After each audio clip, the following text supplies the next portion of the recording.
नमस्कार मित्रांनो, आपल्या सर्वांचे माझ्या यूट्यूब चॅनलवरील एका नवीन व्हिडिओमध्ये हार्दिक स्वागत आहे. मित्रांनो, महाराष्ट्र शासन सामाजिक न्याय व विशेष सहाय्य विभाग दिनांक 18 फेब्रुवारी 2026 रोजीच्या शासन निर्णयान्वये वित्त विभाग महाराष्ट्र शासन यांनी मुख्यमंत्री माझी लाडकी बहीण योजनेअंतर्गत पात्र लाभार्थ्यांना माहे जानेवारी 2026 महिन्याचा हप्ता अदा करण्यासाठी 98.45 कोटी रुपयांच्या निधीस प्रशासकीय मान्यता दिलेली आहे.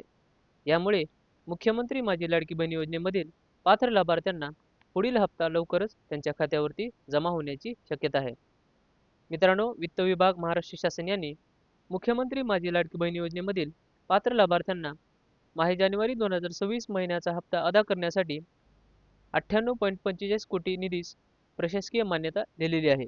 यामुळे जानेवारी महिन्याचा हप्ता लवकरच आपल्या खात्यावरती जमा होण्याची शक्यता आहे. मित्रांनो, व्हिडिओ इन्फॉर्मेटिव्ह वाटला असेल तर चॅनलला नक्कीच लाईक, सबस्क्राईब आणि शेअर करा. धन्यवाद.